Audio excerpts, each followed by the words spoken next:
Las noticias que debe conocer hasta el momento. En La Cola Feliz. Con Mariela Celis y Nelson Bocaranda. Circuito Éxitos. Bueno, amigos, y nuestra primera entrevista es con Carlos Albornoz. Carlos es presidente del Instituto Venezolano de la Leche y la Carne, Invelecar. Fue presidente de FEDENAGA, los ganaderos, y es vicepresidente de FEDEAG, la Federación de Agricultores, porque están haciendo un balance del sector alimentos de este primer semestre, de los primeros 6 meses de este año. El Instituto de la Leche y la Carne destaca que el 37% de la población venezolana no cumple con los requerimientos alimenticios de la Organización de las Naciones Unidas para Agricultura y Alimentación, la FAO, según la cual cada persona debe consumir 1 kilogramo de comida diaria.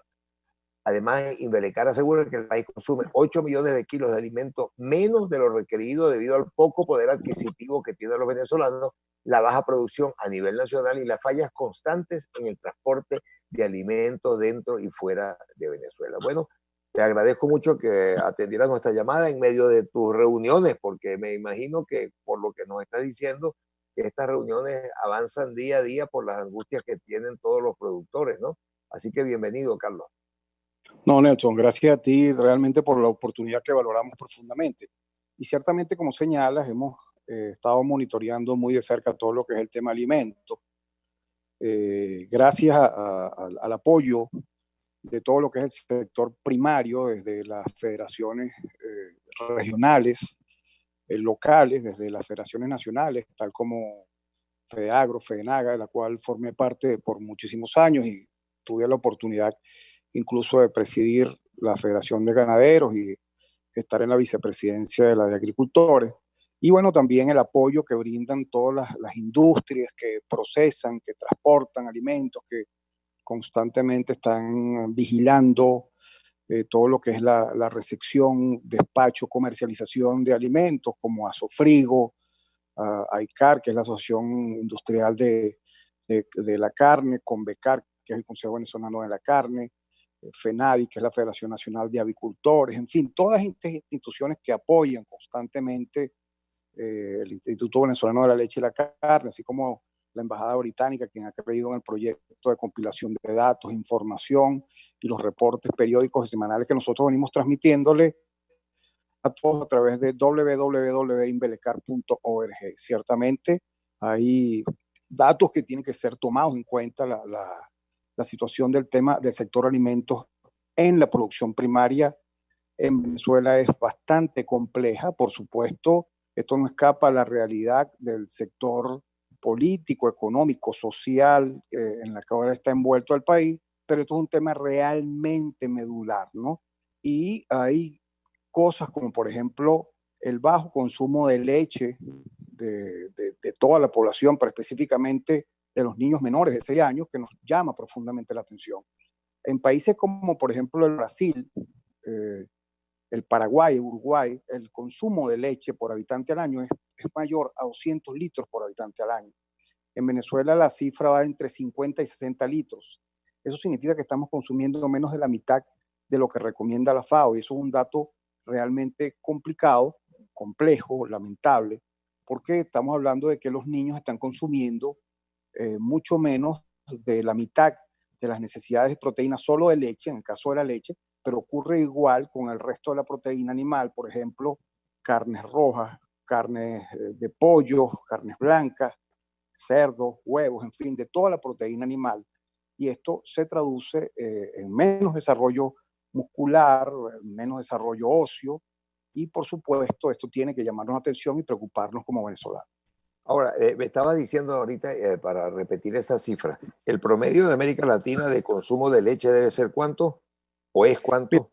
La FAO recomienda 120 litros. Hay países que consumen mucho más, como Brasil, Uruguay, Paraguay, consumen hasta 200 litros por habitante al año. Venezuela está consumiendo la cuarta parte de lo que consumen esos países y la mitad de lo que recomienda la FAO, que son 120 litros por habitante al año. Estamos consumiendo aproximadamente entre 50 y 60 litros, porque apenas tenemos unas 950.000 vacas en ordeño, y lo que estamos consumiendo, lo que es la producción nacional, a razón de unos 3,5 litros por vaca en las épocas, en promedio, hay épocas pico en las cuales la producción aumenta, como la que estamos hoy, y vemos cómo se cae el precio del queso al productor venezolano, mientras que el seguimiento que estamos haciendo, eso también lo pueden ver en el boletín de Inbelecar, inbelecar.org, cuando nosotros hacemos el seguimiento en los distintos mercados de Valencia, de Maracay, el mercado de Catia, el mercado... Aquí lo tengo aquí en mi mano.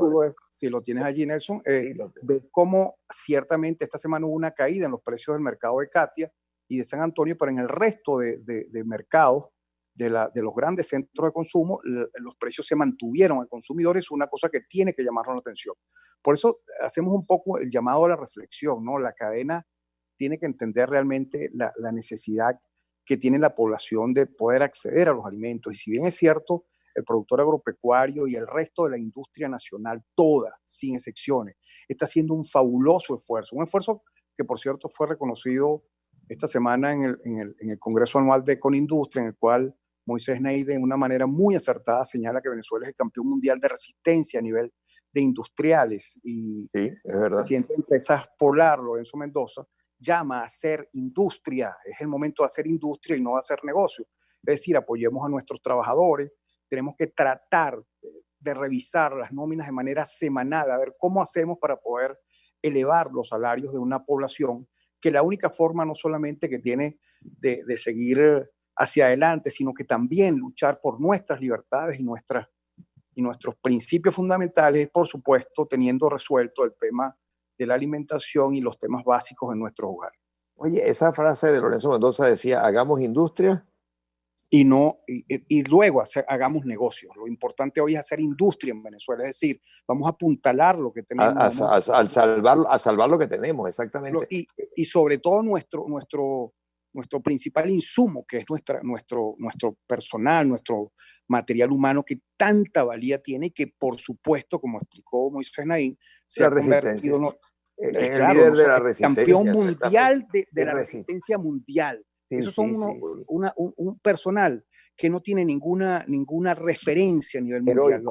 Heroico. El personal que todavía se mantiene produciendo alimentos en Venezuela y en el resto de las industrias que no sean, incluso aparte de las alimentarias, son un personal que tiene un valor, y es ese al que tenemos que apuntalar. Es allá donde tenemos que tratar de voltear la mirada para tratar de empujar hacia adelante a la industria nacional. Conversando con Carlos Albornoz, amigos, en Inbelecar veo los precios promedio, la lista. En Caracas, Petare, la carne 900.000 el kilo, 580.000 el queso. En Catia, 660.000 la carne, 450.000 el queso. Pero entonces te vas a Carigua y está en 760.000 la carne y 540 el queso. En Maracay, 890.000 la carne y 580.000 el queso. Valencia, 920.000 carne, 650.000 queso.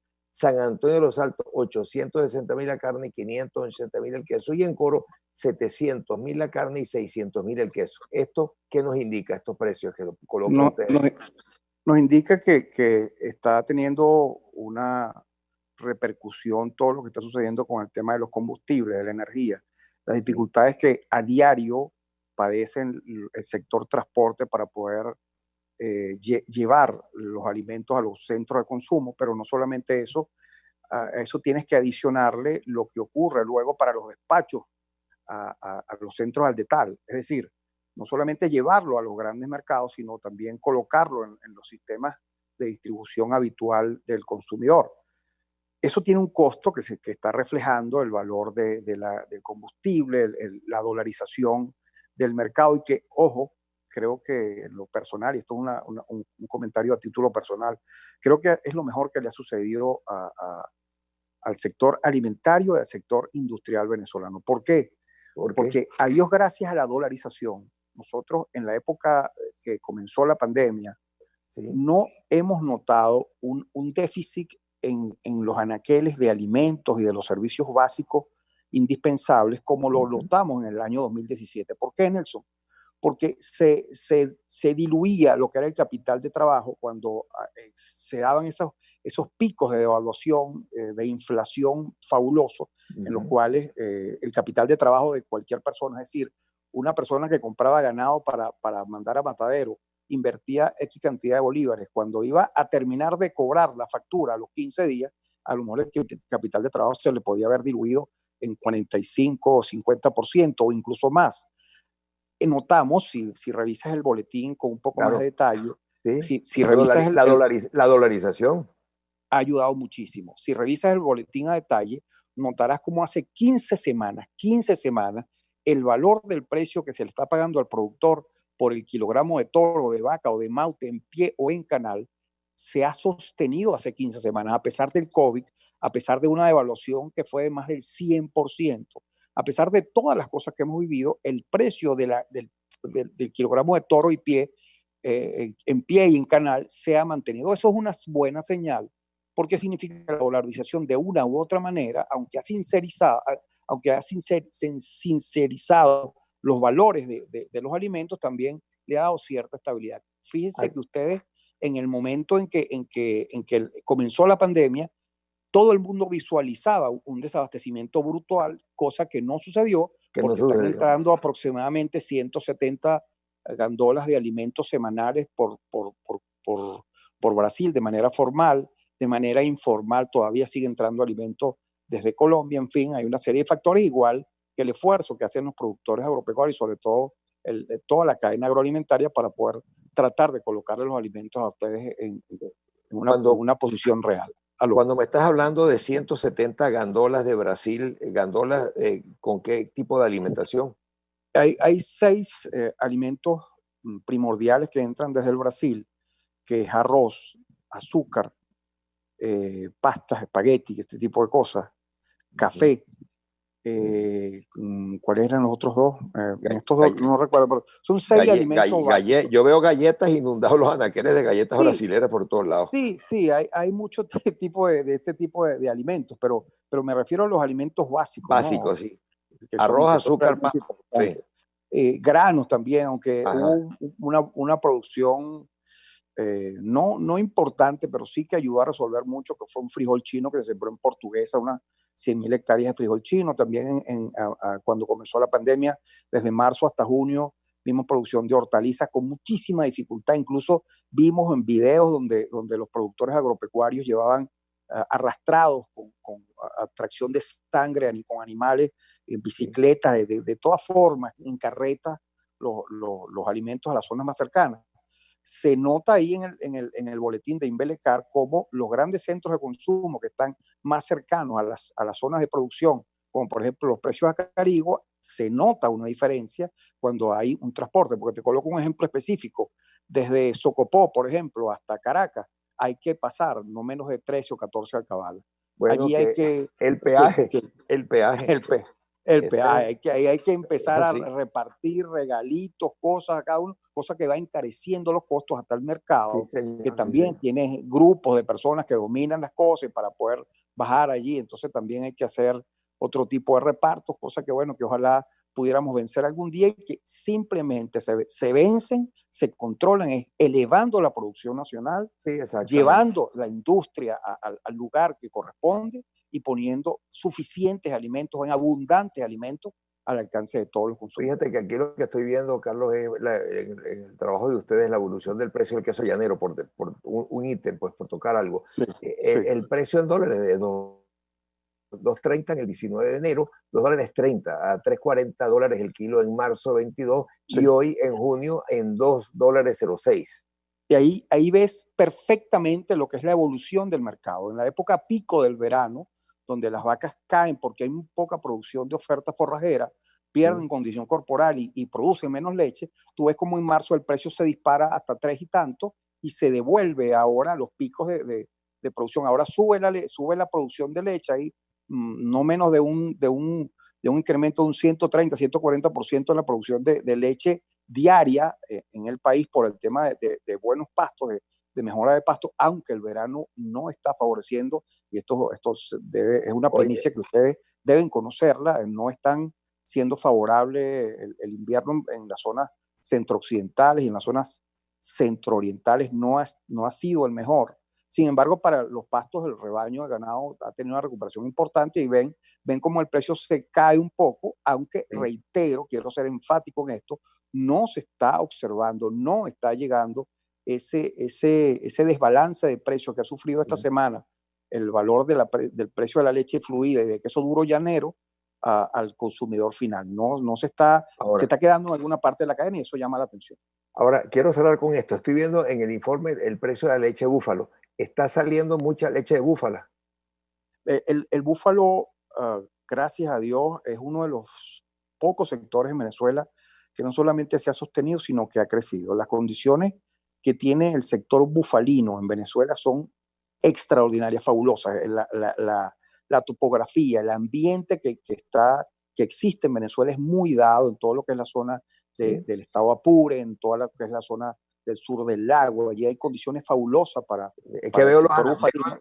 veo en los anaqueles mucha producción de leche de búfalo en distintos... Y de mozzarella ha crecido, incluso ya hoy, de los 8.900.000 reses que tiene el rebaño nacional, no menos del 10-11% ya es búfalo. Es decir, creo que Venezuela pudiera convertirse en una referencia regional, es decir, suramericana, muy pronto con el tema de bufalino. Sin embargo, tenemos una dificultad fabulosa, que es el tema sanitario con la vacunación de aftosa. Estamos muy lejos, lejísimos, estamos realmente en los picos mínimos históricos de vacunación, y eso hace que nosotros tengamos unas limitaciones fabulosas en cuanto al tema posible, de las posibles exportaciones, y eso golpea no solamente al sector bovino, sino también al bufalino. Bien, bueno, Carlos Albornoz, amigo, presidente del Instituto Venezolano de la Leche y la Carne, fue presidente de la Federación de Ganaderos y fue vicepresidente de la Federación de Agricultores. Bueno, este balance que nos está haciendo nos pone al día en esta pandemia sobre lo que significa que esta gente está trabajando a lo que puede, al máximo, para que tengamos leche y carne. Así que agradecido, Carlos. No, por favor, gracias a ustedes, y pueden contar, Nelson, toda tu audiencia, con que el sector productor venezolano está comprometido así es. 150% con los consumidores, y vamos a seguir haciendo nuestro mejor esfuerzo para llevar alimento a los venezolanos. Un abrazo. Buenísimo esto, muchísimas gracias. Entonces, continuamos, amigos, con La Cola Feliz. Era Carlos Albornoz.